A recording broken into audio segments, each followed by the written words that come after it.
Jake Gorsica is back with us. We've been talking about coins from different time periods, and this is probably one of my favorites because you will recognize all the names on the coins that we're talking about from the time of the birth of Christ. So we're taking a look at right now three individuals in particular. Mark Antony. You'll see how he fits in when we talk about Julius Caesar, and then how Herod the Great was able to secure his power in Judea. So we got Mark Antony and Caesar the Great, or Caesar Augustus, who is Julius Caesar's son, and then Herod the Great. So we're going to look at each of these and the coins that they minted. So Jake, glad to have you back. Tell me about Mark Antony. Well, it may seem strange to start off a section on Christmas talking about Mark Antony, but he actually played a role in a lot of the things that came before Christmas and really set the stage for it. He was closely associated with Julius Caesar during the time that Caesar ascended to power and nearly crushed the Republic when Caesar became dictator. But, of course, as we all know, the senators conspired and had Julius Caesar killed. Well, afterward, Mark Antony and Augustus, who was Julius Caesar's adopted son and heir, they teamed up and hunted the senators down and started a murder spree, killing senators left and right. Two of the main conspirators, Brutus and Cassius, actually fled, although Antony and Augustus found them at Philippi, crushed their armies there, and effectively made themselves the rulers of the Roman world. They had gained control of the Senate and ruled the Republic. At first, Antony and Augustus were at odds. They were both trying to claim to be Caesar's heir, heir to his fortune, heir to his title, all of that. Eventually, Augustus's sister Octavia got the two to broker peace. She did not want another civil war. She wanted peace in Rome, and she got the two to work together. She even married Mark Antony to try to cement the relationship. Obviously, no one's going to go after his brother-in-law. Of course, the next part of the story is pretty famous. They divided the Roman world between themselves. Antony took the east, Augustus took the west. It was much to Antony's favor because the eastern part of the empire had all the wealth, the sophistication, fine food, good weather, whereas Augustus got a bunch of cold provinces and a city full of people who hated his guts. It was not a good trade. Well, Antony would have ruled Israel because that was in the eastern part of the empire, but he also ruled Egypt. And as made famous by Shakespeare, Antony went down to Egypt, met the Queen Cleopatra, and the two of them fell in love. He wrote a letter back to Rome that said to Octavia, "Sorry, I met someone else. I'm divorcing you. Get out of my house. I'm disowning our children." Pretty horrible thing to do.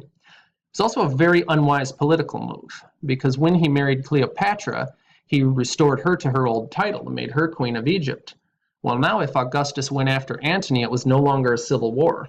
It was a foreign campaign against a rebellious queen, which the people would have loved.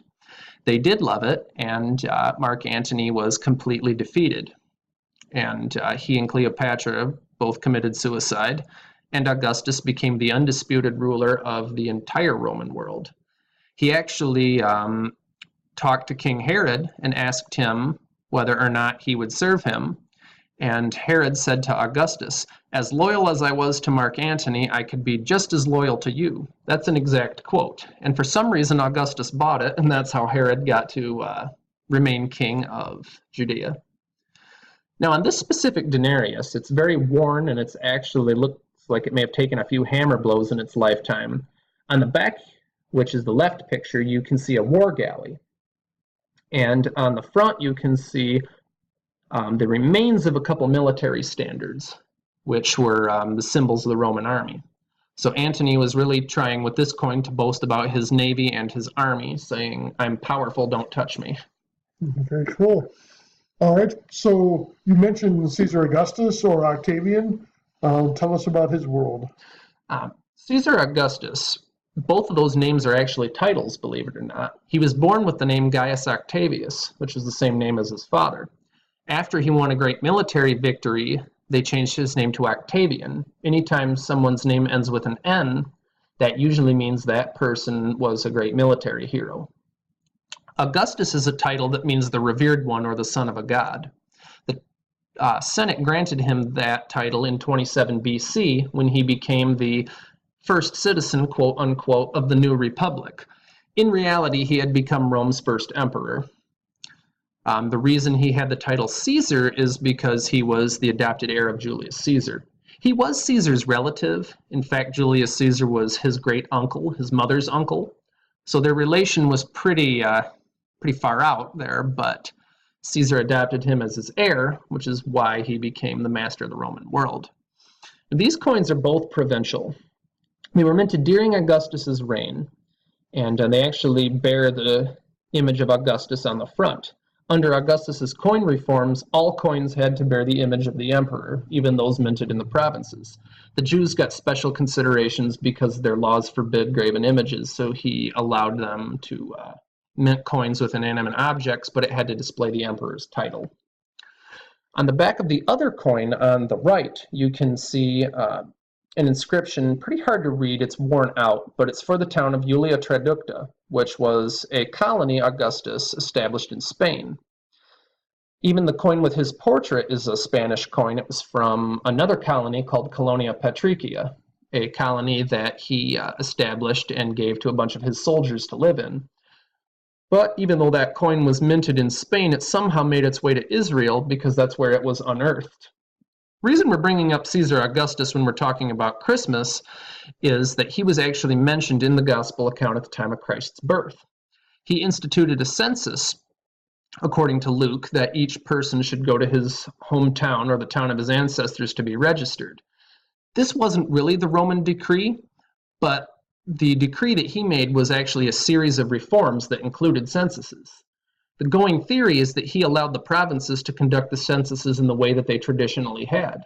Now we know that the Jews and the Egyptians both required people to register in the towns of their ancestry. That's why it was practiced this way in Israel, but not in other parts of Rome. Well, that's pretty interesting. All right. And then, of course, the infamous Herod the Great. Tell me about Herod, and then tell me about his coins. Herod was the first of a line of Jewish kings known as the Idumean kings. Idumea was a region east of Israel. It used to be called Edom. So Herod was by ethnicity an Edomite, although he practiced the Jewish religion, at least on paper.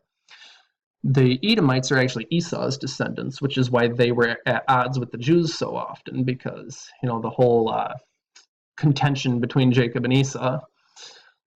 But Herod had helped fight during the Jewish Civil War when a couple of the Maccabees were duking it out for supremacy. Herod helped the Romans achieve victory. And because he had helped them in battle, they decided they would appoint him as king of Judea. We haven't really diagnosed his condition, but we know he had some kind of mental problem. Some have suggested paranoid schizophrenia, but we know he was excessively paranoid, which is probably what led him to massacre the innocents after the Magi had told him about Christ's coming. Some sources say that his own son may have been killed during the massacre, which prompted Augustus to say in a snide remark about Herod, "I would much rather be his pig than his son," a smack about the fact that Jews don't eat pork. Now on these coins, again, we don't see the image of Herod, obviously, because the Jews didn't allow graven images, as I've said before. But on the left, you can see the front of the coin of the two cornucopia, which were really common on Jewish coins. And on the reverse, there's an anchor. On most ancient coins, the symbol of an anchor usually signifies a navy. It's a political tool telling your people that you have a great navy, so they should respect you as king because you're going to keep them safe. Coins were often used as political tools in ancient times, especially in the Roman period. So this is a reference to whose navy? Herod's navy. Okay. By this point, the Jews had quite a lot of coastal property on the Mediterranean. They'd gained that during the Maccabean period. They had a lot of port cities like Caesarea or Joppa. So Herod was able to build a pretty good navy. All right. So Herod, this is Herod the Great that has passed away just about 4 BC and right after the birth of Christ. And it is when Mary and Joseph head to Egypt they're running from Herod the Great, and then when he dies, then an angel says, perhaps it's safe to come back. All right. Thanks for filling us in with the Christmas story. Our next video then will show some of the other leaders in the time of Christ. Yes. Thanks for hanging out. Thank you.